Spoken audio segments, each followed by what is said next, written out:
تاریخ کی کتابوں میں لکھا ہے کہ بخارا محض چند صدیہ پرانا شہر نہیں ہے، یہ تو حضرت عیسیٰ علیہ السلام کی ولادت سے بھی 330 سال پرانا ہے۔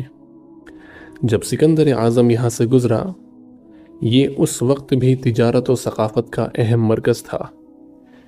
ابتدا میں یہاں بدھ مت سے تعلق رکھنے والے لوگ آباد تھے۔ انہوں نے اپنی عبادت گاہ کا نام وہارا رکھا، جو وقت کے ساتھ ساتھ بیخارا اور پھر بخارا بن گیا۔ اسی نام سے یہ شہر مشہور ہوا۔ 8ویں صدی تک یہ شہر زرتشت مذہب والوں کا اہم مرکز تھا۔ جب 711 عیسوی میں محمد بن قاسم بحر عرب پار کر کے سندھ میں داخل ہوئے، عین اسی وقت ایک عرب جرنیل قطیبہ ابن مسلم آمو دریا پار کر کے وسط ایشیا میں داخل ہوئے۔ 2 برس کے اندر بخارا اور سمرقند کو فتح کرتے ہوئے مشرق میں سنکیانگ اور شغر تک پہنچ گئے۔ یہ اس علاقے کی فوجی فتح تھی، ورنہ دین اسلام تو یہاں بہت پہلے حضرت قشم ابن عباس رضی اللہ تعالی عنہ اور حضرت سعید ابن عثمان بن عفان رضی اللہ تعالی عنہ کے ذریعے سے آ چکا تھا۔ زرفشاں دریا پار کر کے جب مضافات میں ہم پہنچے تو 2 بڑے بڑے میناروں کے درمیان میں ایک بڑا دروازہ نظر آیا۔ بخارا کے 4 دروازوں میں سے بچا ہوا یہ آخری دروازہ تھا۔ ساتھ ہی مسمار شدہ دیوار کا تھوڑا سا حصہ بھی نظر آتا تھا۔ 9ویں صدی ہجری میں بخارا سامانی سلطنت کا دارالحکومت تھا، جس کی سرحدیں افغانستان میں ہرات تک اور ایران میں اصفہان تک پھیلی ہوئی تھی۔ اس وقت بخارا کی آبادی 3 لاکھ تھی اور اس شہر میں 250 دینی مدرسے تھے، جہاں یمن اور اندلس جیسے دور دراز مقامات سے بھی طالب علم اپنے علمی پیاس بجھانے آتے تھے۔ اندلس یعنی آج کا جو اسپین ہے وہ۔ بخارا اس وقت فقط دینی مرکز ہی نہیں تھا، بلکہ سائنس اور دوسرے علوم کا مرکز بھی تھا۔ سامانی حکمران کے کتب خانے میں 45,000 کتابیں تھیں، 45,000۔ اس زمانے میں بخارا بغداد کے ہم پلہ مانا جاتا تھا۔ اسی کتب خانے سے حسین ابن عبداللہ ابن سینا نے فیض پایا۔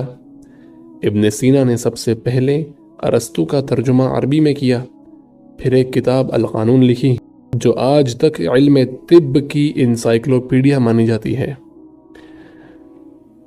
ہم لوگ جب بخارا پہنچے تو ہمارا کسی سے تعارف نہیں تھا، بس اتنا پتا تھا کہ یہاں پر ایک مدرسہ میر عرب ہے، جس کے ساتھ مسجد امام بخاری ہے، جہاں امام بخاری رحمۃ اللہ علیہ کسی دور میں حدیث پاک کا درس دیتے تھے۔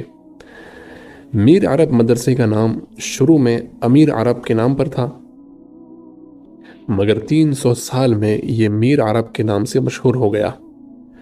میر عرب مدرسے کے بلند و بالا دروازے پر یہ حدیث پاک لکھی ہوئی ہے۔ یہ حدیث عربی میں لکھی ہوئی ہے، لیکن اس پر چونکہ اعراب لگے ہوئے نہیں ہیں، زبر زیر پیش وغیرہ، تو اردو میں اس کا ترجمہ جو لکھا ہوا ہے وہ آپ کے سامنے پیش کیا جاتا ہے کہ جو شخص علم کی تلاش میں ہوتا ہے، جنت اس کی تلاش میں ہوتی ہے۔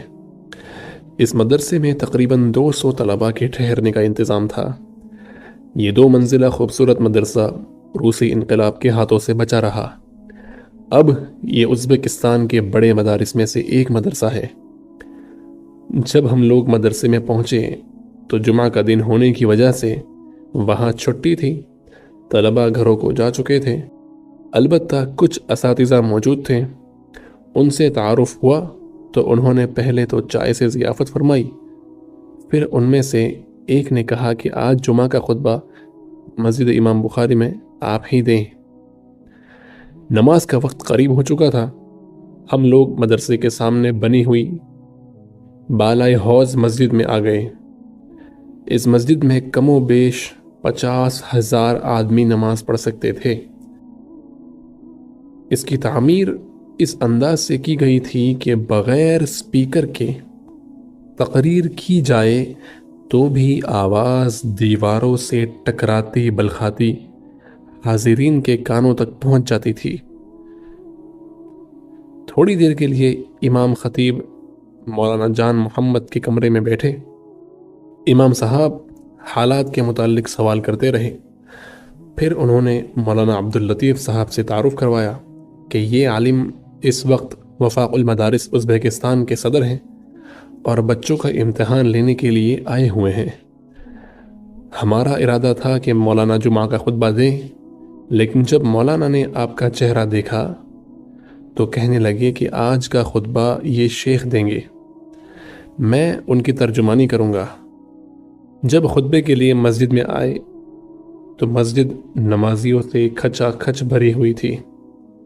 فقیر نے قرآن مجید کی عظمت کے عنوان پر جب آیات پڑھیں اور قرآن مجید کو اپنے سر پر رکھا کہ یہ بار امانت ہے، تو حاضرین پر سکتہ کی سی کیفیت طاری ہو گئی، یعنی ایک خاموشی کی کیفیت طاری ہو گئی۔ مولانا عبداللطیف صاحب فقیر کے چہرے کو اتنے غور سے دیکھ رہے تھے کہ جیسے انہیں تلاش بسیار کے بعد کوئی ہستی ملی ہو۔ بیان اس قدر پرتاثیر تھا کہ سامعین پر گریہ طاری تھا۔ مولانا عبداللطیف صاحب بڑے جوش و خروش سے ترجمہ کر رہے تھے، رو بھی رہے تھے اور رلا بھی رہے تھے۔ قرآن مجید سینوں میں اپنا راستہ خود بنا رہا تھا۔ فقیر نے عربی کا خطبہ پڑھا تو سونے پہ سہاگے والا کام ہو گیا۔ نماز جمعہ کے بعد ایک عربی نوجوان نے فقیر کو گلے سے لگا کر کہا کہ آپ نے ہمیں امام بخاری رحمۃ اللہ علیہ کا زمانہ یاد کرا دیا۔ ایک ازبک نوجوان روتے ہوئے آگے بڑھا اور اس نے فقیر کو اس زور سے سینے سے لگایا کہ تھوڑی دیر کے لیے سانس لینا مشکل ہو گیا۔ پھر کہنے لگا کہ آپ نے اہل بخارا کے دل جیت لیے۔ فقیر ہجوم کی کثرت کی وجہ سے پسینے میں شرابور تھا۔ مولانا جان محمد نے چند نوجوانوں کو اشارہ کیا تو انہوں نے فقیر کو اپنے حصار میں لے کر لوگوں سے کہا کہ فقط مصافحہ کریں۔ الحمدللہ سب حاضرین سے مصافحہ کرنے کی سعادت نصیب ہوئی۔ ناظم مدرسہ میر عرب نے کہا کہ حضرت دوپہر کا کھانا تیار ہے، آپ جلدی تشریف لے چلیں۔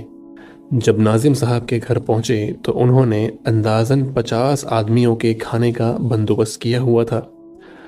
ترکی کے ایک عالم جو کوٹ پتلون پہنے ہوئے تھے اور چہرے پر سنت سے بھی محروم تھے، وہ فقیر کے قریب بیٹھ گئے۔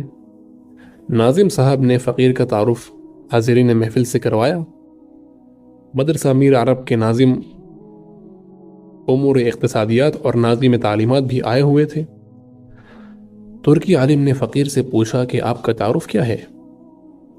اس سے پہلے کہ فقیر جواب دیتا، مولانا عبداللطیف صاحب بول اٹھے، هو رئیس النقشبندیین فی العالم، یہ پوری دنیا کے نقشبندیوں کے سردار ہیں۔